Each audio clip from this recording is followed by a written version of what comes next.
माँ जी मैं आज राती जाना है। माँ समझ जाती थी कि ओ हिंदुस्तान जाना है हमला करने। मेरे इस्लाम के जवाब से पहले माँ कहती थी छड्डी ना किसी ने। जब अल्लाह ताला ने कह दिया कि शहीद वो जो होता है वो मेरे अल्लाह होने की गवाही देता है, अगर उसके ऊपर लाफ्टर डालते हैं आप खुदा का नाउज़ुबिल्लाह मजाक उड़ा रहे हैं। मेरे साथ इस वक्त साजिद हबीब साहब मौजूद है जो कि रिटायर्ड जीडी पायलट हैं, एयर मार्शल है। सर अस्सलाम वालेकुम। वालेकुम अस्सलाम। सर खैरियत से, आप मजाज बखैर है? जी अल्हम्दुलिल्लाह। सर आज शोहदा के हवाले से एक इवेंट था और शोहदा की याद में कुछ वाक़यात हमने आपकी ज़ुबानी भी सुने। मैं चाहूँगा कि कुछ अपनी लाइफ का एक्सपीरियंस, कुछ वाक़यात आपने अपनी आंखों से देखे, वो काइंडली एक्सपीरियंस जो था वो शेयर कीजिएगा प्लीज़। हम पाकिस्तान बनने से लेके आज तक शोहदा के मकरूज़ हैं, वो शहीद जिन्होंने पाकिस्तान बनने के लिए कुर्बानियाँ दी कायदे आज़म की एक कॉल के ऊपर, और उसके बाद से ज़माना जंग हो या अमन हो जो कुर्बानियाँ देते रहे। ये चीज़ें सारी जज्बे के बगैर नहीं होती। तो मैंने अपने साथी बहुत सारे जो शहीद हुए, दौरान तरबियत शहीद हुए अमन के ज़माने में, उनके हौसले देखे।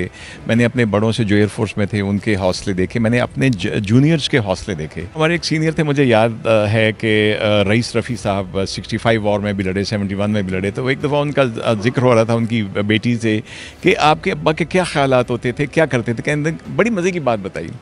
उनकी जो दादी थी वो गाँव की एक खातून जिन्होंने शायद पढ़ा भी नहीं था, पंजाबी बोलते थे। तो मिशन पे जाने से पहले वो फ़ोन करते थे, पुराने ज़माने के फ़ोन कॉल बुक करा के करना।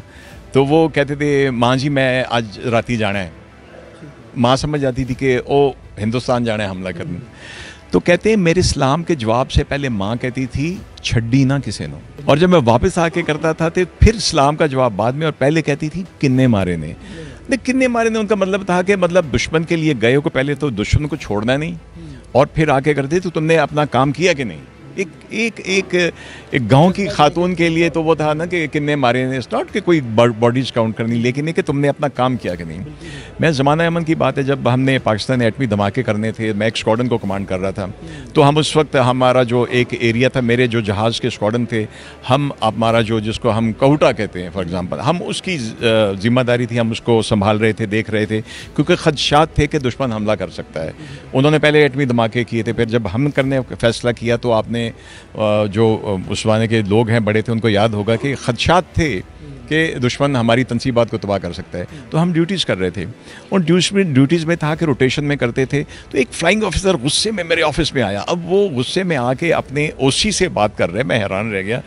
तो क्या कहता है, सर। मैं क्या हुआ है नाम, सर आपको मुझ पर एतमाद नहीं है, मैं नहीं लड़ सकता। मैं क्या हुआ है, सर मैं 2 घंटा कॉकपिट में बैठा रहा हूँ और मेरी अभी टेक ऑफ नहीं आया, तो मुझे कह रहे तुम जाए रेस्ट करो। मैंने नहीं रेस्ट करना। एक छोटी सी बात थी, और मैंने उसको कहा नहीं कोई बात नहीं, हम ये करते हैं कि 2 घंटे हो गए, थक गए हो। तो ये एक जज्बा था जो ज़माने जंग में तो होता ही है और ज़माने अमन में भी होता है। तो यही चीज़ें हैं। तो इसलिए शोहदा की और गाजियों की इज़्ज़त कीजिए। इन्होंने पाकिस्तान के लिए जाने दी हैं शोहदा ने, तो पाकिस्तान की हिफाजत कीजिए। सर लास्टली आप चूँकि एक आपने उम्र गुजारी है फ़ौज के अंदर, आजकल के इन्वायरमेंट में ना कुछ कह लें कि सियासी नज़र हो रहे हैं, हमारे शोहदा भी भीड़ चढ़ रहे हैं, उस हवाले से क्या कहना चाहेंगे? आपको लगता है कि ये दुरुस्त हो रहा है? सबसे पहली रियासत अल्लाह ताला ने नबी आखिरुज़्ज़मान के थ्रू रियासत मदीना बनवाई।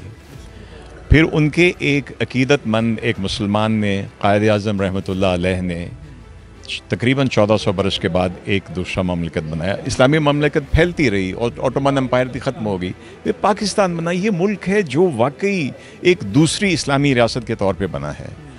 तो यार इसमें जब अल्लाह ताला ने कह दिया कि शहीद वो जो होता है वो मेरे अल्लाह होने की गवाही देता है, और अपने देखिए कहाँ से शुरू हुआ था, जो मदीना की हिफाजत करते हुए शहीद हुए थे, जाने दी थी, और अब ये वो लोग हैं जिन्होंने पाकिस्तान की हिफाजत करते हुए इनको सियासत की भेंट मर चढ़ाएँ। अगर आज मुझे अफसोस होता है कि कोई शहादत की ख़बरें या उनके ऊपर कोई उसके ऊपर बदकिस्मती से जिनके दिमागों को पोल्यूट कर दिया गया है, वो अगर उसके ऊपर लाफ्टर डालते हैं तो आप खुदा का नाउज़ुबिल्लाह मजाक उड़ा रहे हैं। ऐसा मत कीजिए, इनकी कदर कीजिए।